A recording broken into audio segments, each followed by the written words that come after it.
The dust settled on Main Street like a shroud over the dying day, and 17-year-old Clara Whitmore swept the same patch of wooden planks for the third time that evening.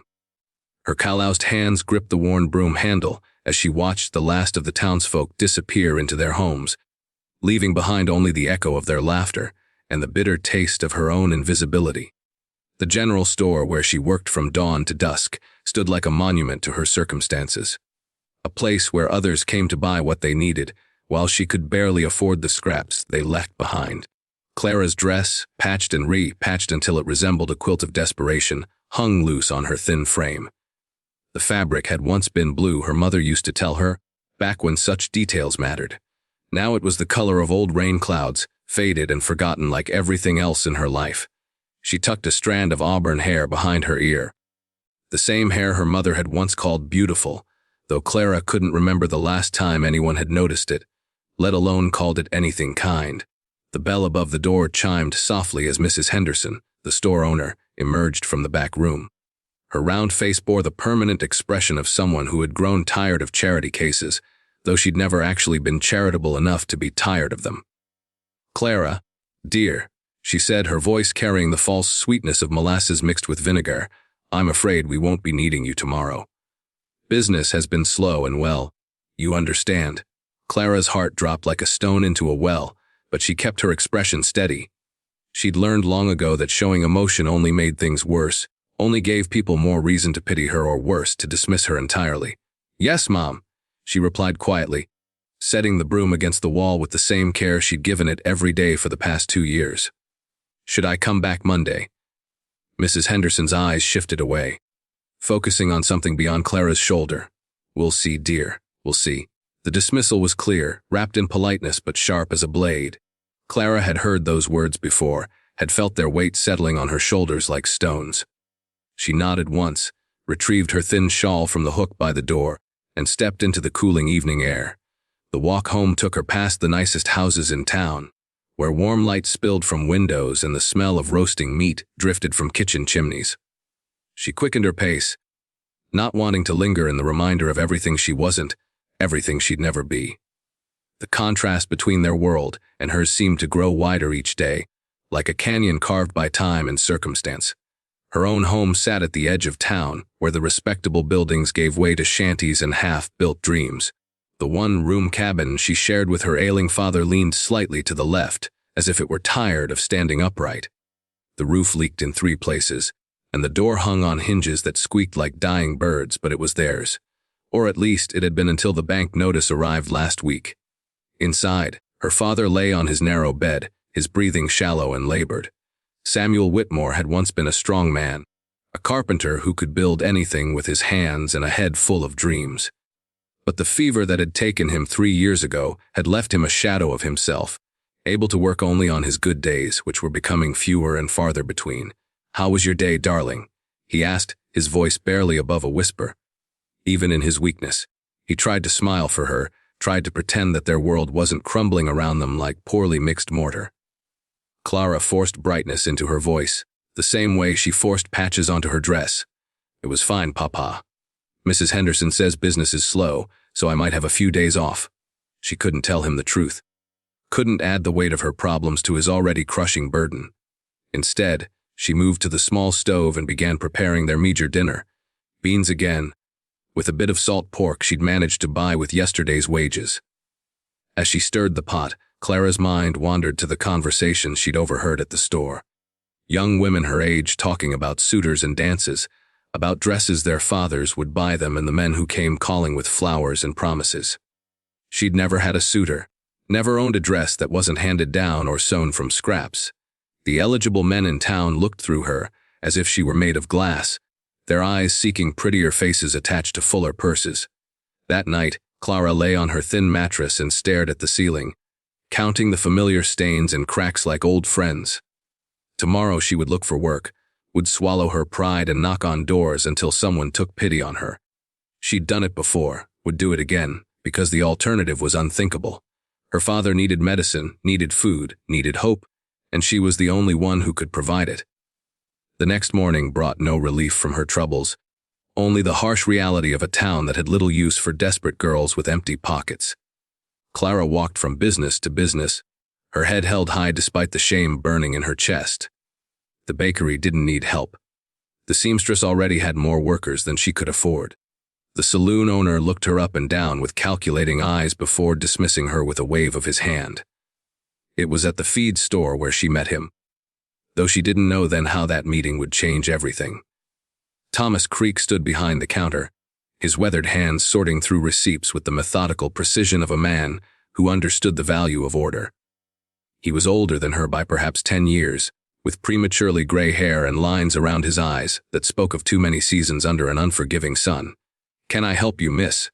he asked, his voice carrying the quiet authority of someone who'd earned his place in the world through hard work rather than birthright. His eyes, the color of storm clouds, met hers without judgment, without the dismissal she'd grown accustomed to seeing. "I'm looking for work," Clara said, hating how small her voice sounded. "I can clean, organize, help with customers. I'm a hard worker, and I learn quickly." Thomas studied her for a long moment, and Clara felt herself being measured in a way that had nothing to do with her appearance or her circumstances. "What's your name?" he asked finally. "Clara Whitmore." "My father is Samuel Whitmore, the carpenter." She lifted her chin slightly, finding strength in her father's reputation, even if it couldn't buy them food or pay their debts. "I know Sam," Thomas said, and something in his expression softened. "Good man. Honest worker." He paused, his fingers drumming against the counter. "I don't have much work here, but I've got a small ranch outside town. Could use someone to help with the house, maybe tend to the chickens. It's not much, but it comes with meals and a small wage." Clara's heart leaped, but she forced herself to remain calm. "I'd be grateful for any work, Mr. Creek. I'm not afraid of hard labor." "Thomas," he corrected gently. "And I believe you're not afraid of hard work. I can see it in your hands, in the way you carry yourself. When can you start?" "Now, if you need me to." The words tumbled out before she could stop them, and she felt heat rise in her cheeks. "I mean, whenever is convenient for you." Thomas smiled then, the first genuine smile she'd received in weeks. "Tomorrow morning, I'll pick you up at sunrise." He paused, then added, "And Clara, bring whatever you need to stay comfortable. The work might keep you there late some days." As Clara walked home, she felt something she hadn't experienced in months. Hope. It was fragile, like a soap bubble that might burst at any moment, but it was real. She would have work, steady work, and maybe that would be enough to keep the wolves from their door. The Creek Ranch sat in a valley about 5 miles from town, surrounded by rolling hills that turned golden in the morning light. The house was modest but well-maintained, with a wraparound porch and windows that caught the sun like jewels. Clara had never seen anything so beautiful, and for a moment she felt like an intruder in paradise. Thomas showed her around with the same quiet efficiency he'd displayed at the feed store. The kitchen needed daily cleaning, the chickens required feeding and care, and there were always small tasks that needed attention. "I'm not much of a cook," he admitted, "so if you know your way around a kitchen, that would be helpful too." Clara nodded, already mentally cataloging the tasks and organizing her approach. She'd been running her father's household for years, making miracles out of scraps and keeping their small world functioning despite impossible odds. This would be different, but she was ready for different. The work was hard but honest, and Clara threw herself into it with the dedication of someone who understood that opportunity was a rare and precious thing. She arrived before dawn and stayed until the last dish was clean, the last egg collected, the last corner swept. Thomas said little, but she caught him watching her sometimes, his expression thoughtful. Weeks passed in a comfortable rhythm. Clara's father improved slightly, benefiting from the steady income and the meals she brought home each evening. The medicine she could now afford helped with his cough, and the worry lines around his eyes began to fade. For the first time in years, Clara allowed herself to believe that maybe, just maybe, they would be all right. It was on a particularly warm afternoon in late summer that everything changed. Clara was hanging laundry on the line behind the house when she heard horses approaching. She looked up to see 3 riders coming down the lane, their expensive clothes and confident postures marking them as men of importance. She recognized the leader immediately, Richard Blackwood, the town's wealthiest rancher and a man who collected beautiful things the way some people collected stamps. "Well, well," Blackwood said, dismounting with theatrical flair. "What do we have here?" "Thomas, you didn't tell me you'd hired yourself such a pretty little thing." Clara felt her skin crawl under his appraising gaze. She'd heard stories about Richard Blackwood, about his wandering hands and his assumption that money could buy him anything he desired. She stepped back, closer to the house, but Blackwood followed her movement like a predator tracking prey. "She's not for hire, Richard," Thomas said, appearing in the doorway. His voice was calm, but Clara could hear the steel beneath it. "Clara works for me, and that's all she works for." Blackwood laughed, a sound like breaking glass. "Come now, Thomas. Surely you don't expect me to believe you're keeping all that beauty to yourself. A man of your limited means." He took another step toward Clara, and she could smell whiskey on his breath despite the early hour. "I expect you to respect my property and my employee," Thomas replied, moving to stand between Clara and Blackwood. "And I expect you to remember that hospitality has limits." "Property?" Blackwood's eyes glittered with malicious amusement. "Is that what she is? Well, I'm always interested in acquiring new property. Name your price, Thomas. I'm sure we can come to an arrangement." Clara felt something die inside her chest.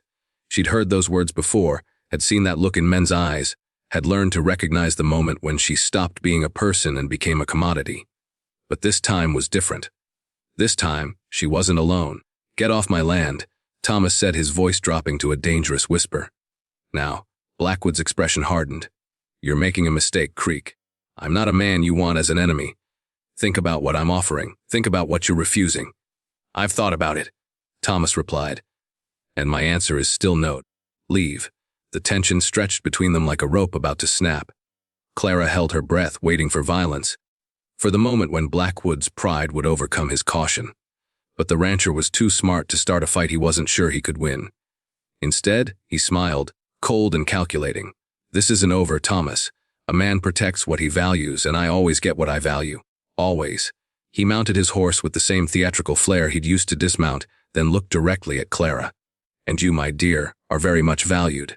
After they rode away, Clara stood in the sudden silence, her whole body trembling with reaction. She'd been in danger before, had faced hunger and desperation and the casual cruelty of those who had power over her. But this was different. This was personal, and it was far from over. "Are you all right?" Thomas asked, his voice gentle now that the threat had passed. Clara nodded, though she wasn't sure it was true. "He won't give up, will he?" "No," Thomas said honestly. "Richard Blackwood doesn't give up on anything he wants. But he won't get you, Clara. I promise you that." That night, Clara lay awake thinking about promises and the men who made them. She thought about her father, growing weaker each day despite her efforts.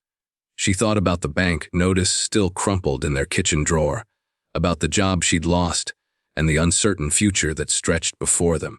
And she thought about Thomas Creek, who had stood between her and danger without a moment's hesitation. The next morning brought news that changed everything. Mrs.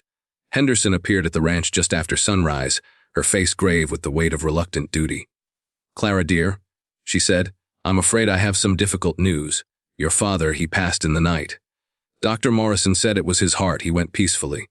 The world tilted sideways, and Clara felt herself falling into a void that had no bottom. Her father was gone, the last anchor in her life severed with surgical precision. She was alone now, truly alone, with nothing but the clothes on her back and the crushing weight of bills she could never pay. Thomas appeared at her side, his strong hands steadying her as she swayed. "I'm so sorry, Clara. Sam was a good man. He deserved better than what life gave him." The funeral was small, attended by the few people who had known Samuel Whitmore as more than just another poor man waiting to die. Clara stood at the graveside in her patched dress, accepting condolences from neighbors who would forget her name by morning. She felt like she was watching someone else's life, someone else's tragedy. After the service, reality settled on her shoulders like a lead blanket. She had no home now, no family, no prospects. The bank would take the cabin to pay her father's debts, and she would be left with nothing. She was 18 years old and completely alone in a world that had little use for women like her. "Come back to the ranch," Thomas said as they walked away from the cemetery. "You have work there, a place to stay. Don't make any decisions while you're grieving." Clara wanted to accept, wanted to fall into the comfort of his offer, but pride held her back. "I can't keep taking your charity. Thomas, it's not fair to you." He stopped walking and turned to face her, his storm gray eyes serious. "It's not charity, Clara. It's necessity. Mine as much as yours." That night, alone in the cabin that would soon belong to the bank, Clara made a decision that would have seemed impossible just days earlier. She would go to Thomas, would accept his offer, and would try to build something from the ashes of her old life. She had no other choice, and sometimes, she realized, having no choice was the same as having freedom. The following weeks passed in a blur of work and adjustment. Clara threw herself into her duties with desperate intensity, as if constant motion could keep the grief at bay. Thomas said little, but she felt his presence like a steady flame in the darkness, warm and reliable and somehow essential. It was during this time that Richard Blackwood returned, but not as she'd expected. Instead of the direct approach he'd used before, he began a campaign of subtle pressure. Word reached Thomas that certain suppliers were reluctant to do business with him. Jobs that had been promised suddenly fell through. The bank, which had always been accommodating about his modest loans, began making demands about immediate payment. "He's trying to force you to sell," Clara said one evening as they sat on the porch, watching the sun set over the hills. "He thinks if he makes life difficult enough, you'll give up." Thomas nodded grimly. Richard's always been patient when it comes to getting what he wants. He can afford to wait, to apply pressure gradually. Most people break eventually. But not me, he confirmed. "This land is all I have, Clara. It's my life's work, my future. I won't let him take it, and I won't let him have you." The casual way he included her in his plans made Clara's heart race. She'd grown accustomed to being an afterthought, a burden to be managed rather than a person to be considered. But Thomas spoke of her as if she belonged, as if she were part of his future in some fundamental way. She asked, the question slipping out before she could stop it, "Why do you care what happens to me?" Thomas was quiet for so long that Clara began to think he wouldn't answer. When he finally spoke, his voice was soft, almost hesitant. "Because when I look at you, I see strength. I see someone who's faced the worst life can offer and refused to break. I see," he paused, searching for words, "I see home." Clara felt tears prick her eyes. No one had ever described her as strong before. Most people saw only her poverty, her circumstances, her limitations. But Thomas saw something else, something she'd almost forgotten existed within herself. "I see the same thing when I look at you," she whispered. "Home." The kiss that followed was gentle, tentative, as if they were both afraid of breaking something precious. Clara had never been kissed before, had never known the warmth that could spread through her entire body from such a simple touch. When they finally broke apart, she felt as if the world had shifted on its axis, as if everything that had come before was merely preparation for this moment. "Marry me," Thomas said, his forehead resting against hers. "Not because you need protection or because I need a housekeeper, but because I love you. Because I've loved you since the day you walked into my store looking for work, with your chin up and your pride intact despite everything." Clara's heart soared and shattered simultaneously. She loved him too, had loved him for weeks without allowing herself to acknowledge it. But love wasn't enough to overcome the vast difference in their circumstances. "I have nothing to offer you," she said, her voice breaking. "No dowry, no family, no prospects. The whole town will say you're a fool for marrying beneath you." "Let them talk," Thomas said firmly. "I don't care what they say. I care about you, about us, about the life we can build together. You're not beneath me, Clara. You're beside me, where you belong." The wedding was small, held in the ranch's front yard with only the preacher and his wife as witnesses. Clara wore a simple white dress that Thomas had bought for her, the first new dress she'd owned in years. She felt beautiful in it, not because of the dress itself, but because of the way Thomas looked at her when she appeared in it. The town's reaction was exactly what Clara had expected. Whispers followed her down the street, comments about gold diggers and men who should know better. But Thomas seemed immune to the gossip, walking beside her with quiet pride, his hand steady on her arm. Richard Blackwood's reaction was more dangerous. The pressure on Thomas's business increased, and strange accidents began happening around the ranch. Fences were cut, water troughs were poisoned, and one night, someone tried to set fire to the barn. Thomas installed new locks and began carrying a gun, but Clara could see the strain wearing on him. "This is my fault," she said one evening after they'd discovered their prize bull had been shot. "If I hadn't married you, he would have left you alone." "No," Thomas said firmly. "This is Richard's fault, not yours.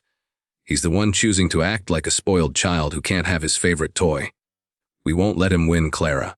We won't let him destroy what we've built." But the pressure continued to mount. The bank, clearly acting on Blackwood's orders, called in Thomas's loans. Suppliers refused to deliver materials. Even the town doctor, who had always been friendly, began treating them with cold formality. Clara watched her husband grow thinner and more haggard with each passing day. The weight of responsibility was crushing him, and she knew that eventually, something would have to give. She couldn't bear to watch him lose everything because of her. The solution came to her in the middle of a sleepless night. It was terrible and necessary and completely unthinkable, but it was also the only way to save the man she loved. She would have to leave him, have to make it appear as if she'd chosen Blackwood over Thomas. It would break both their hearts, but it would save Thomas's livelihood and future. But before she could act on her desperate plan, Thomas surprised her. He came home from town one afternoon with a grim smile and news that changed everything. "I've sold the ranch," he announced, setting his hat on the kitchen table. "To a buyer from Denver. We leave in 2 weeks." Clara stared at him in shock. "You sold? But this is your home, your life's work. You can't just give it up." "I'm not giving it up," Thomas said, pulling her into his arms. "I'm trading it for something better. For a future with you, where we don't have to look over our shoulders every day, where we can build something new without Richard Blackwood's shadow hanging over us." "But what will we do? Where will we go?" "The buyer offered me a job managing his ranch outside Denver. It's good land, good work, and it's far enough from here that Richard's influence won't follow us. We can start fresh, Clara. We can have the life we both deserve." Clara felt tears streaming down her face, but for the first time in months, they were tears of relief rather than despair. "Are you sure? Are you certain this is what you want?" "I've never been more certain of anything in my life," Thomas said, kissing her forehead. "Home isn't a place, Clara. It's a person, and you're my home." The night before they left, Clara stood on the porch of the ranch one last time, memorizing the view that had meant so much to her. Thomas joined her, slipping his arm around her waist as they watched the stars emerge in the darkening sky. "Do you regret it?" she asked. "Giving up everything for me?" "I'm not giving up everything," Thomas said. "I'm keeping the most important thing, you." They left at dawn, their belongings packed in a single wagon, their future uncertain but their love unshakable. As they drove away from the ranch, Clara saw Richard Blackwood waiting by the road, his face twisted with rage and defeat. She lifted her chin and met his gaze steadily, no longer the frightened girl who had once cowered before him. The journey to Denver took a week, and with each mile, Clara felt the weight of the past lifting from her shoulders. She was no longer the poor girl who swept floors and accepted charity. She was Mrs. Clara Creek, wife of a good man, partner in a new adventure, ready to face whatever challenges lay ahead. The Denver ranch was larger than Thomas's had been, with better grazing land and more modern facilities. The owner, a kindly man named Harrison, welcomed them warmly and showed them to their new home, a comfortable cottage with glass windows and a stone fireplace. Clara had never lived anywhere so fine, and she felt like a princess in a fairy tale. But it wasn't the house that made her happy. It was the way Thomas smiled as he showed her around, the way he spoke of their future with excitement rather than fear. It was the freedom to walk through town without whispers following her, the ability to hold her head high and meet people's eyes without shame. In the evenings, they would sit by their fireplace and plan their future. Thomas spoke of maybe buying land of their own someday, of building a ranch that would be truly theirs. Clara dreamed of children, of a family that would grow up knowing love and security instead of want and fear. One evening, as winter began to settle over the mountains, Clara received an unexpected letter. It was from Mrs. Henderson, written in her careful script, and the news it contained made Clara's heart race. "Richard Blackwood is dead." She read aloud to Thomas. "His horse threw him last week. They say he'd been drinking, but some folks think it was more than that. He'd been acting strange lately, making threats against people, talking about revenge.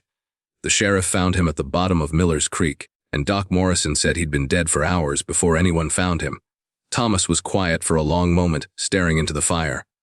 "I'm not sorry he's dead," he said finally. "I'm sorry he lived the way he did, but I'm not sorry he's gone. Maybe now the town can heal." Clara folded the letter carefully and set it aside.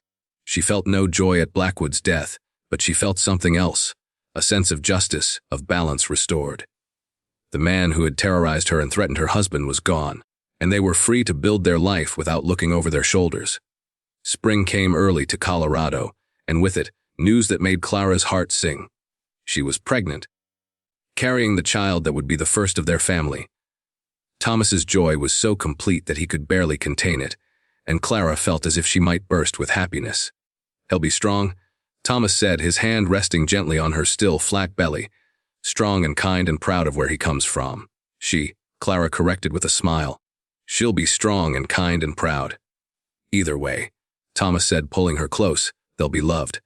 They'll never know what it's like to be hungry or afraid or unwanted. They'll know they're treasured." As Clara rested in her husband's arms, she thought about the journey that had brought them here. She had been poor, dismissed, forgotten by a world that valued wealth over character, but Thomas had seen something in her that she'd almost forgotten existed. Her worth as a person, her strength, her capacity for love. She had been too poor to be chosen by any of the men who had looked through her as if she were invisible. But Thomas hadn't chosen her for her wealth or her status. He had chosen her for herself, for the woman she was beneath the circumstances that had shaped her life. And in choosing her, he had given her something more precious than money or status. He had given her love, hope, and the chance to build a life worthy of her dreams. She was no longer the poor girl who swept floors and accepted charity. She was Clara Creek, wife and soon-to-be mother, a woman who had overcome every obstacle life had thrown at her. The child kicked gently in her womb, and Clara smiled, placing her hand over Thomas's. Their story was just beginning, and she knew that whatever challenges lay ahead, they would face them together. She had been too poor to be chosen by the world, but the world's opinion no longer mattered. She had been chosen by the only person whose choice counted, the man who loved her not despite her circumstances, but because of the strength she had shown in overcoming them. In the end, that was all that mattered. Love had found a way, as it always did, and Clara Creek was finally, truly home. Years passed like pages in a beloved book, each one filled with moments of joy and challenges overcome together. Clara gave birth to 3 children, 2 daughters and a son, each one healthy and strong, raised with the love and security she had never known as a child. Thomas proved to be a devoted father, teaching his children the value of hard work and the importance of seeing beyond surface appearances to the heart of a person. The ranch prospered under Thomas's careful management, and eventually, he and Clara were able to purchase land of their own. They built a house with their own hands, every board and nail a testament to their determination to create something lasting. Clara planted a garden where vegetables grew in neat rows, and flowers bloomed in wild profusion around the porch where she and Thomas still sat in the evenings, watching their children play in the fading light. Sometimes, travelers would pass through their small town, and Clara would serve them meals at the inn she had opened in their home's front parlor. These strangers would comment on the obvious love between her and Thomas, on the laughter that filled their house, on the way their children looked at them with complete trust and adoration. Clara would smile and thank them, but she knew the truth was simpler than they imagined. They had built their happiness on a foundation of mutual respect, shared struggles, and the unwavering belief that love was worth fighting for. One evening, as Clara sat mending clothes while Thomas read to their youngest daughter, she reflected on the woman she had become. The scared, desperate girl who had once swept floors in Mrs. Henderson's store seemed like a character from someone else's story. That girl had believed she was worthless because the world had told her so, had accepted that her poverty made her undeserving of love or respect. But Thomas had seen something different. He had seen her strength, her resilience, her capacity for love despite everything she had endured. He had chosen her not because she was beautiful or wealthy or well-connected, but because she was Clara, flawed and struggling and human, but also brave and kind and worthy of love. The letter that had announced Richard Blackwood's death still sat in Clara's memory like a closed chapter. She had learned, through occasional correspondence with people back home, that his death had indeed freed the town from a shadow that had hung over it for years. Other people had been able to pursue their dreams, start businesses, marry for love rather than advantage. His reign of intimidation had ended with his life, and the community had slowly begun to heal. Mrs. Henderson had written once, years after Clara's departure, to apologize for her coldness and to express admiration for the life Clara had built. The letter had been stilted and formal, but Clara had recognized the sincerity beneath the awkward words. She had written back graciously, holding no grudges against a woman who had simply been trying to survive in a world that offered few options for independence. As their children grew older, Clara began to tell them stories of her childhood, not to burden them with her struggles, but to help them understand the value of what they had. She wanted them to know that their comfortable life had been built on hard work and sacrifice, that their father was a hero not because he had slain dragons, but because he had chosen love over convention, kindness over cruelty, hope over despair. Thomas would sometimes catch her eye during these storytelling sessions, and she would see in his gaze the same love that had sustained them through their darkest days. He had never regretted his choice to marry her, had never made her feel like a burden he had taken on out of pity. Instead, he had made her feel like a treasure he had discovered, a gift he cherished more with each passing year. The town where they now lived was different from the one Clara had fled. Here she was known as Mrs. Creek, the innkeeper's wife, the woman who could heal a sick child with her herb garden remedies and who always had a kind word for travelers. Her past was her own, and she had learned that a person's worth wasn't determined by where they came from, but by what they chose to do with the opportunities life presented. One autumn afternoon, as Clara worked in her garden, she heard the sound of horses approaching. Looking up, she saw a young woman riding toward their house, her clothes dusty from travel and her face etched with the kind of desperation Clara remembered all too well. The woman dismounted awkwardly, her hands shaking as she approached the porch. "Ma'am," the woman said, her voice barely above a whisper, "I heard you sometimes take in travelers. I can work for my keep, do whatever needs doing. I'm not looking for charity, just a chance to earn my way."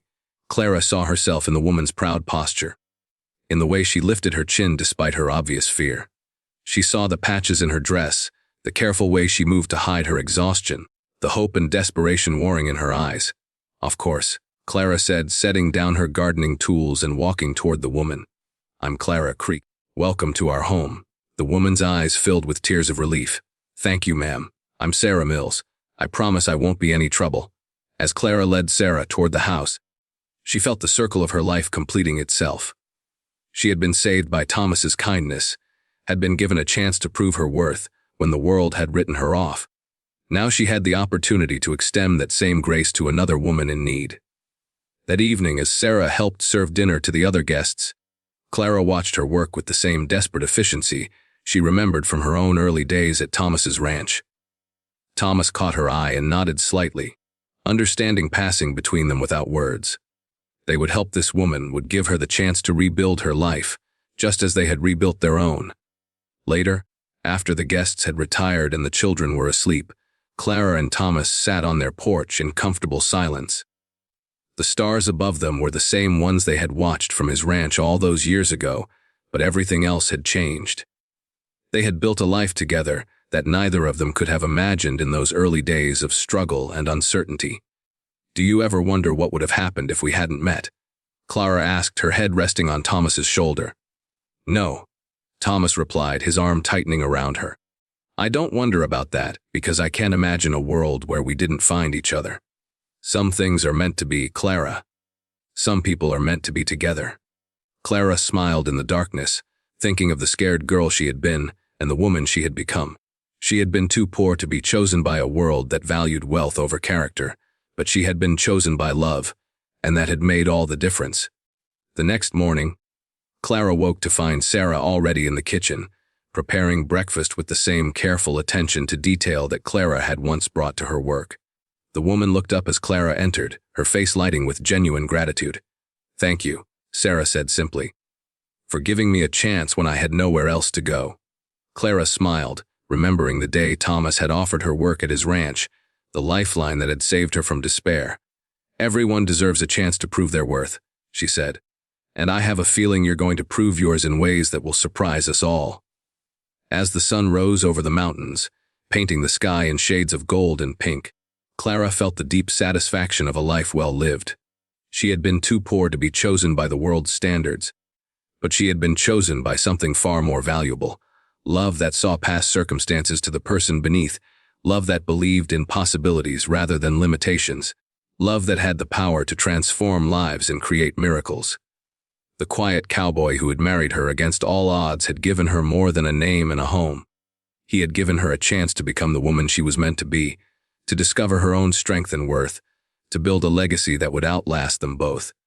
And now, As they began each new day together, Clara knew that their story would continue to unfold, written in the laughter of their children, the kindness they showed to strangers, and the love that had sustained them through every challenge. She had been too poor to be chosen by the world, but she had been chosen by love itself, and that was the greatest treasure of all.